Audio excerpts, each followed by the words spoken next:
Welcome, fellow Wasteland survivors. I'm Dean. Thanks for stopping in for part one of Dude, Where's My Camp? Where we're going to be showing some useful build locations, some great camp build ideas, and some tips and tricks to help us get the job done. Now, since this is the first video in this series, what better way to start off with is by showing a location and a build that a level 2 or 3 would be interested in. The location that we've chosen is just southeast of the vault, and it's directly south of a workbench called Gorge Junkyard, which, in my opinion, you should take as quickly as possible. It will net you XP for taking it and protecting it, along with plans to help you build other items in the camp build system. Another reason this area was chosen is because it's close to water, and it is pretty much central of Flatwood, Sutton, and Morgantown, where you'll be doing quite a bit of questing over the next several levels. Most of the objects that we're seeing right now, the plans were found before I reached level 12. By completing all the random events, the quests, and defending Gorge Junkyard several times, all of these plans were acquired and not given or transferred over from another character. They include the water purifier. We also found plans for the generators that produce the 5 power. They're running the water purifier and powering all of the electrical inside of our build. We also found all of the plans for the workbenches, with the power armor workbench as the exception. We did also find plans for acoustical instruments, a few tables, and some chairs. The bed and the fishy lamp were actually purchased from the Adams store. The fish in the fishy lamp is Bubbles, so everybody say hi to Bubbles. What's up, Bubbles? Now, the piano was actually built by a friend. He didn't know what I was doing here, but it looked pretty good, and I decided to go ahead and keep it anyways. We've got crops in, and our camp is looking great. So, let's go ahead and see how we built it. Once you've discovered a location that you want to build your camp, it's pretty simple to do so. We're going to go over that because of a couple of things I'd like to talk about before we get started. First of all, when you are ready to build, you have to place your camp out. To do so, you'll push the B button for Xbox One users, and that brings up your Pip-Boy or your menu. If you notice in the lower left-hand corner, it says left bumper move camp, and then it has a cost for how much it'll cost us to place our camp down. Now, I've had a couple of comments and a couple of friends ask me why this price changes, and sometimes it's quite high. Well, there are two different reasons why. If you place your camp out frequently, the price will increase every time you place your camp out. A certain amount of time has to go by before that price does not increase. The second reason is the price will increase because of how many objects that you have in the stored category of the camp system, or how many objects you have built and you have out. So if your budget is full, then it'll be quite high to place your camp out the next time you move it. So, pro tip, if you're going to move your camp and you know you're going to change a lot of objects and get rid of them, go back to your camp, scrap those objects so you have less, then go ahead and move your camp. It could save you 20, 30, or more caps by doing that. Alright, our camp is out, so let's go into the build menu, and we'll do that by pressing and holding the back button, or the button that has the 2 squares on it for Xbox One. Now, once we go into the build menu, we have 2 different categories that we can work in. The first one is where we can choose objects to build or objects that we've already built. which will be located in a stored category. These are all items that have already built.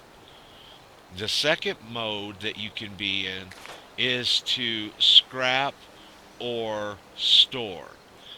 Also, you can move objects around in this mode. So we'll grab our camp and we'll move it out of the way over here so that we can build. Now, before I started the video, I had already placed a foundation in where I want it to be because we're going to build our build over this river. And I want the middle floor to be kind of over the middle of the river. So we just didn't waste a lot of time doing that. But the trick that I'd like to show now, or the tip, is that these floors or these foundations will only sink so far into the ground. When we click on that and try to push it down, it just won't go down into the ground. So the tip that I use is that we take a second foundation, someplace that has a little bit lower ground to it, and then we move the first foundation out of the way, click on the second foundation, and now we can adjust it up and down where we would like it to be. And I can make it go a little lower. Now let's go ahead and put our first foundation back in, and we've sunk it down into the ground, which will make it a little easier for walking onto it from the ground. Now we'll store this one. Alright, now the next thing is a stair. Now, by showing the stairs, there's something I'd like to point out to everybody in case you haven't noticed.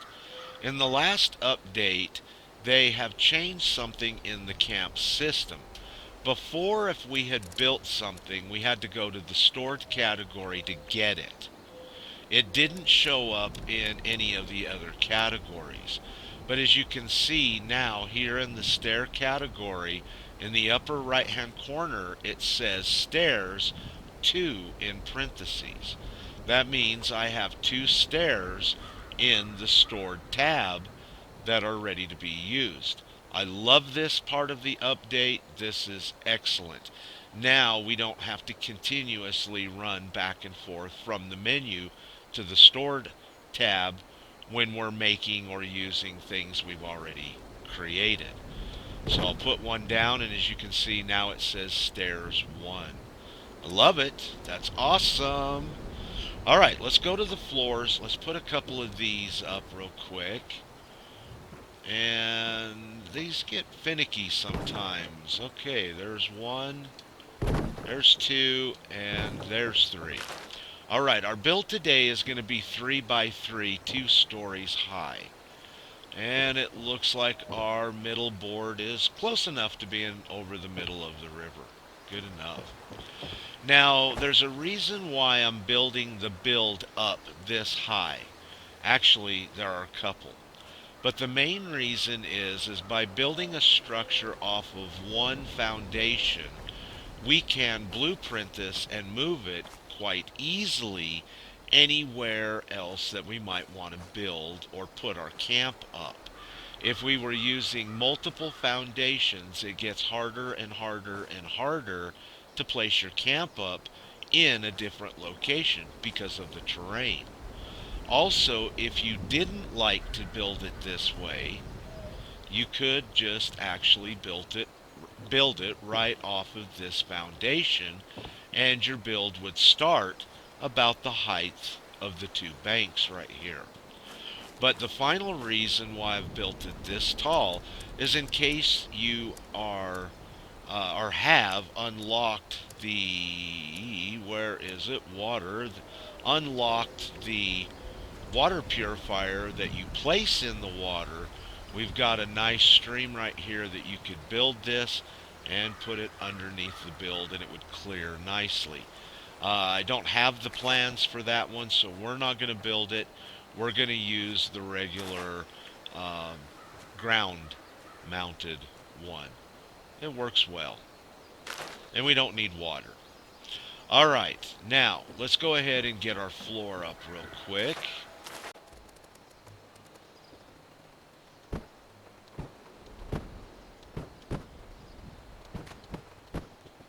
Alright, now that we've got our floor in, we need to actually put a stair in here as well. Now I'm going to place the stair in the middle of the build, but it's going to end up on this side of our build, and you could do either side, it doesn't matter. But we're going to actually place it in the center for right now, because there's something that we got to do, and we'll see that a little bit later in the video why we're placing the staircase here. Now let's put a few more of our floors in.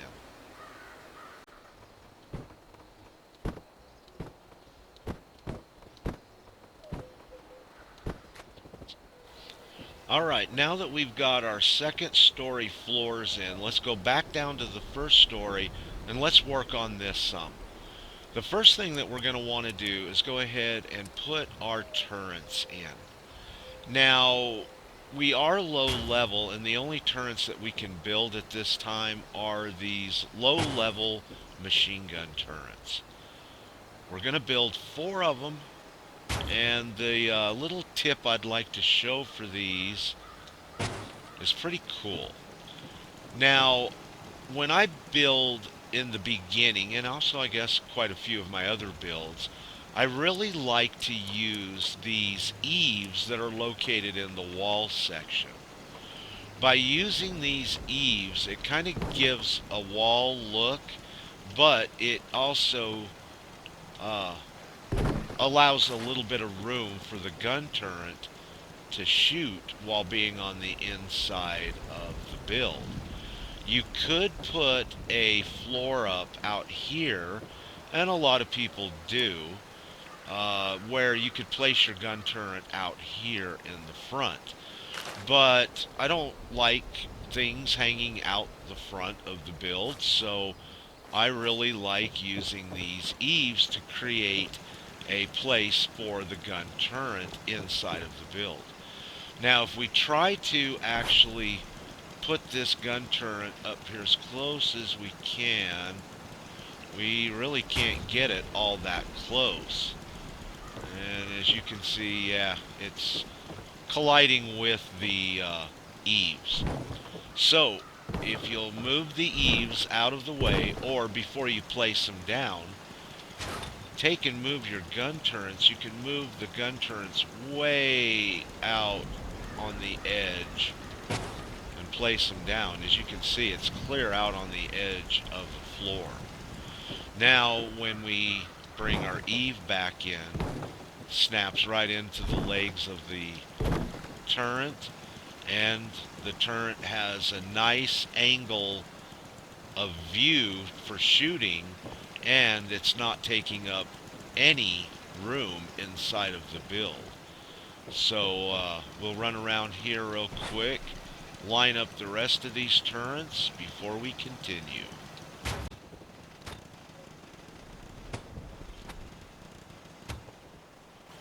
Okay, now that our turrets are up, it's just a matter of placing a few more of these eaves up. So we'll go do that real quick.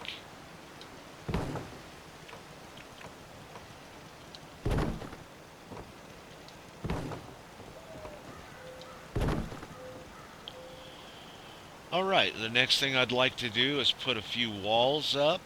We'll put a door in the doorway entrance coming up to the build. I guess that's why we're going to put a door there. And we will put some windows in the other spots. Also, we're going to put a few of these half walls up to kind of close up the gap a little bit. Now, it's up to you. You could leave it open. It gives you a nice field of view. It really looks awesome. Doesn't hurt the build any at all. Or you can put these half walls up. In a future video in this series, I will be showing a couple of tips and tricks that we can do with these half walls to do other things, which I hope you all enjoy that. It's pretty cool what you can do with those half of walls. Alright, now that we've got our first story built and done, let's go up. Let's put the walls up on the upper story, and then we'll continue.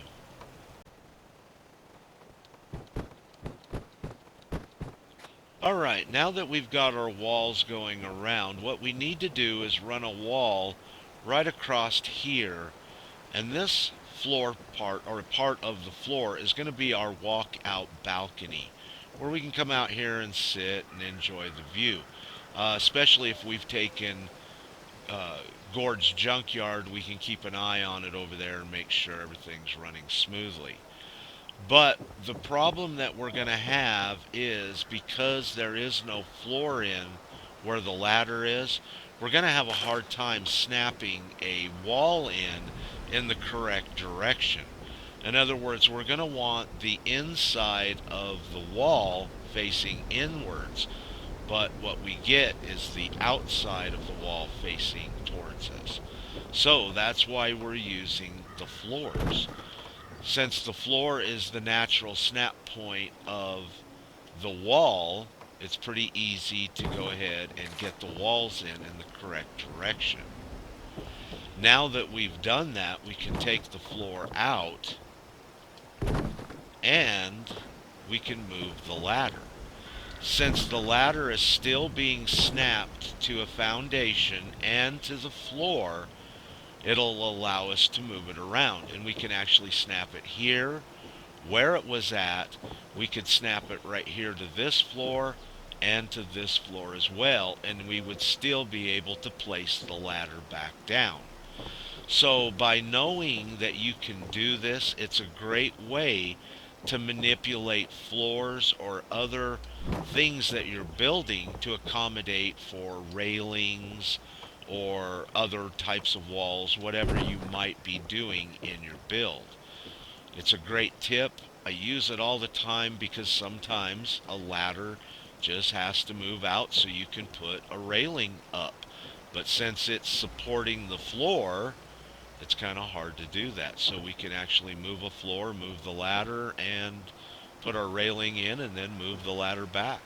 So, awesome tip. Also, speaking of an awesome tip, this next one is really good. What I'd like to do is build a ceiling across the top of our balcony. But I want to build a peaked roof inside of our build. And the two different roofs do not snap together.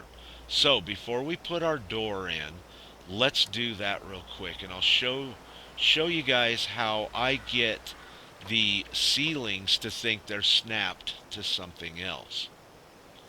Alright, the first thing we'll want to do is use a ceiling, and any one will do. We're going to use this corner type ceiling to do what we're getting ready to do.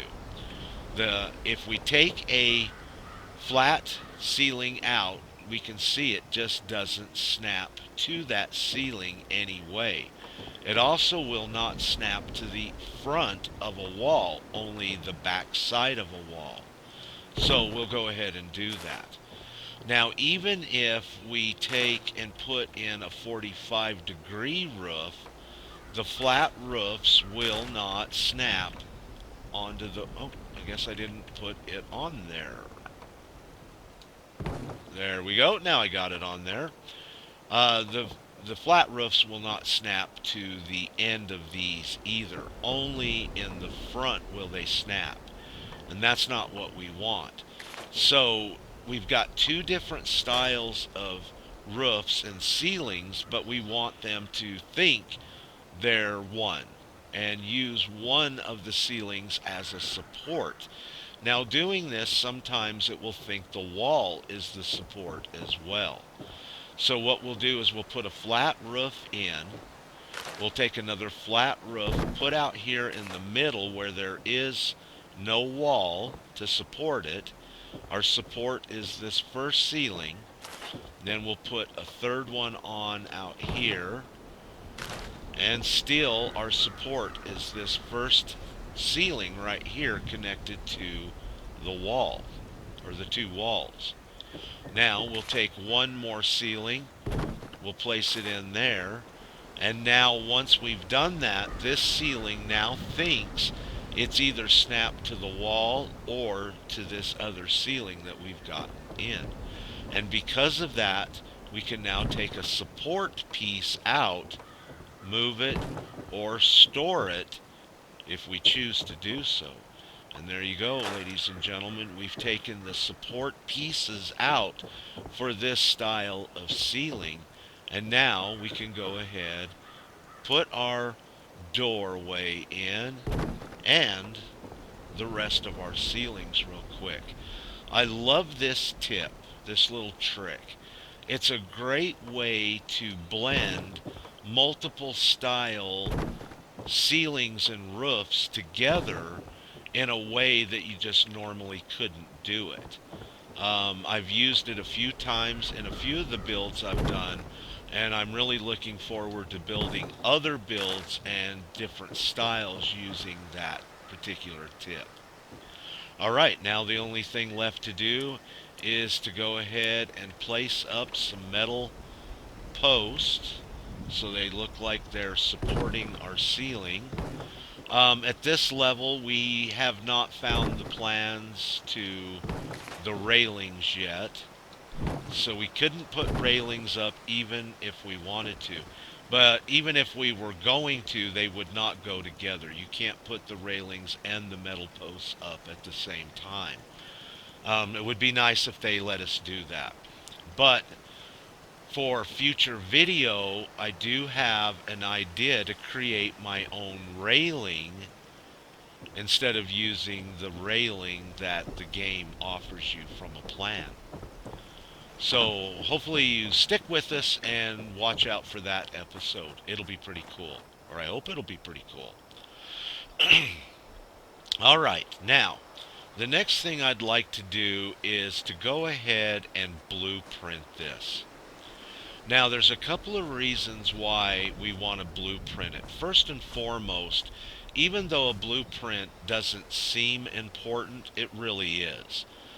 The second reason is even though the camp will generate a camp generated blueprint of your build of what it was before you moved it, it may not go down where you want to put it or where your camp is at. So you can store the objects in that blueprint, go to your blueprint that you've made, and you should easily be able to place your build down. And you could create multiple blueprints to cover your entire build. If you've messed with the blueprint system, you do know that the blueprint budget is much less than the build budget of the camp system. So you may have thought to yourself, well, what good is the blueprinting, if the camp is going to give me a, blueprint of the entire build when I move it? Well, once again, it's because you may not be able to put that blueprint down, and you'll end up building the whole thing over again, piece by piece. So, the other reason is I've had a few people and a couple of friends say they were confused about how the blueprint system works in Fallout 76. So hopefully we'll be able to cover it in this part of the video.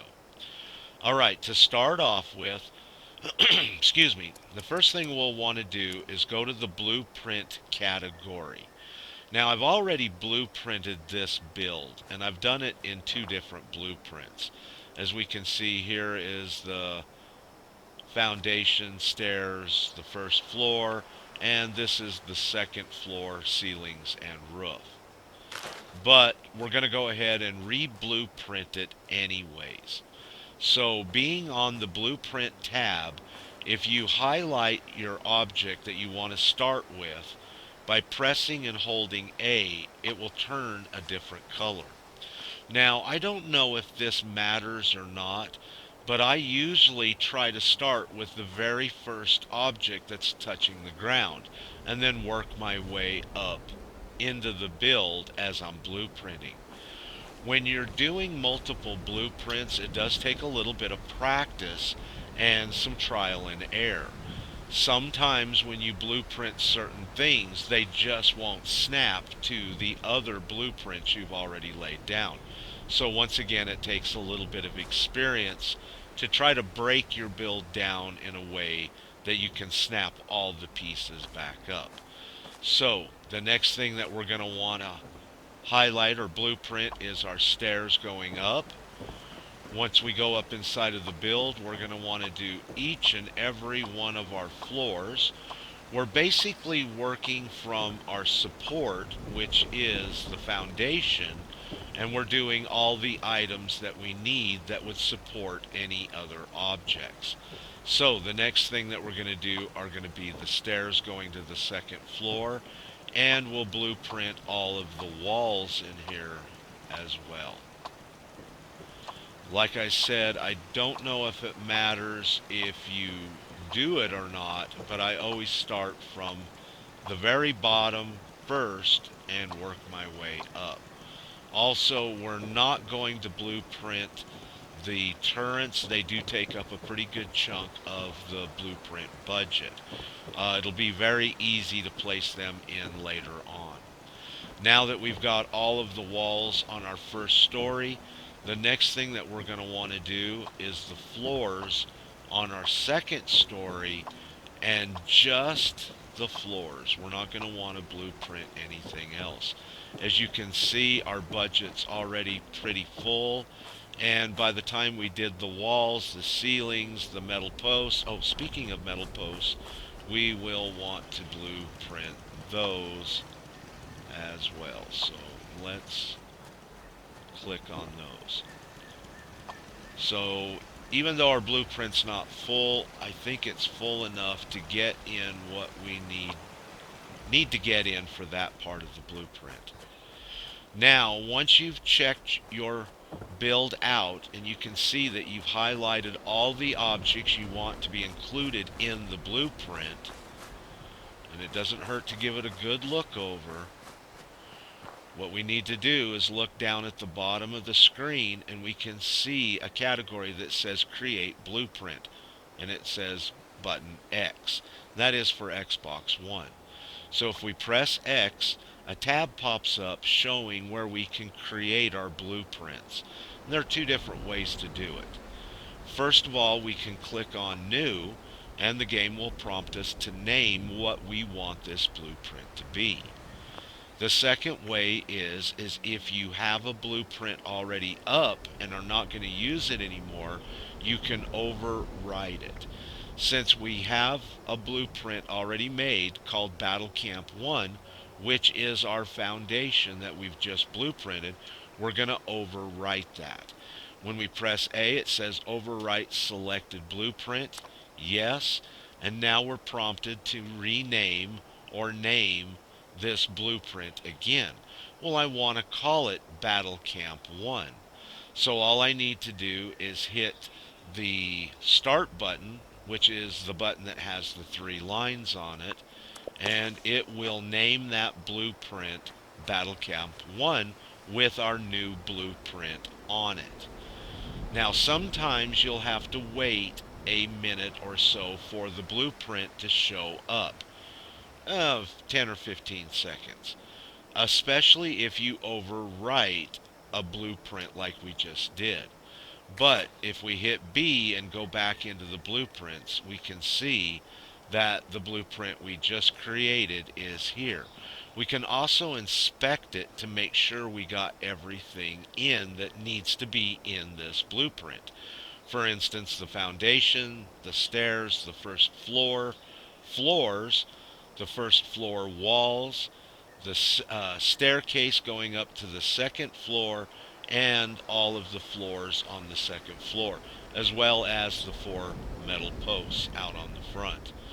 Also, we'll want to check to see if it's something that we could place down easily again, and it looks like it would. It's turning green, and it would probably go down right there pretty easy. Also, we can notice in the upper right hand corner This much of the build only took 4 steel and 124 wood. So even if you left the vault and came directly here, with a little looking around, you could scavenge enough wood to build this build. The top part takes 8 steel, 56 wood. So for less than 12 steel and 200 wood, we could build this build over again at any time if we didn't already have the objects. Alright, now for the final thing that we need to do, we need to get the legs or the metal posts on our build down to the ground so it looks like it's being supported by them. But we also need to add in our electrical. Now, if we put the metal posts in first, we're not going to be able to connect the wires to each of the conduits because the metal posts will be in the way. But if we do the electrical first, we will be able to snap the metal posts on easily where the wires aren't in the way. Now, what I like to do, because this is a 3x3 build, is put these electrical conduits right here out on the corner. Now, there's a couple of reasons why I like to place these here. First of all, like I said, because this is a 3x3 build, by placing the conduits in these corners, we will cover almost every square inch of the interior of the build for placing lighting in. So we really shouldn't have any dead areas in the build where we couldn't put lights. The exception would maybe be the very peak parts of the roof at the very top. But we're going to have to run another conduit up there anyways. Now I'm placing the wiring on the sides and in the back. We don't want to see the wiring from the front of the build, and even though it's not real noticeable by doing it like this, just running it in the back here will be a little bit easier and look a little bit nicer. Now, this is where the power is going to come in from the generators, which I'm going to put on the ceiling up there. So we'll just put that conduit there. We'll connect a wire from that conduit to this conduit, and then these conduits will be connected to each other. And I got the ghost wire grab, I guess. I don't know what to call it. I just call it the ghost wire grab. Sometimes when you grab an object or pull a wire off an object, it puts it inside of the build somewhere. Did it do it again? It did it. It did do it again. It did do it again. Let's see if we can get it from here. Alright, that looks like that might work. Okay, perfect. Also, in later videos, we'll also see a trick how to get the wire from this electrical conduit up to a turret that requires power to operate, just in case you're using this style of build later on and laser or grenade launchers instead of the machine gun turrets. Alright. Let's go ahead and put our metal posts up. They are in the stairs. Now you can really put these metal posts up any way that you would like to. You could put a few in the middle. You could put a lot more of these up if you chose to do so. There is still a pretty decent amount of build budget still left, but I'm gonna just go ahead and put them in the corners. I think that'll look good, and we will call our build done by doing so. All right, there we go. Our build is up. It's wired. It's ready for lighting and decorating, which I'm going to go do here in just a second. But before we end the video, let's take a look at what it took to put this build up using the blueprints that we created.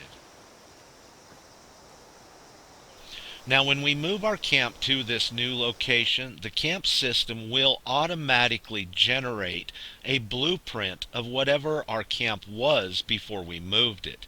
Now, quite often, this blueprint is extremely hard to get out or up again. In this case, you can see it says objects are floating. Could be because of the wiring, the electrical conduits, even the ceiling lights could be making it say that. So what we'll need to do is scrap this blueprint in the stored category. Once we do, all the objects that were in that blueprint have now been transferred into the stored section of our camp. And from here we can do one of two things.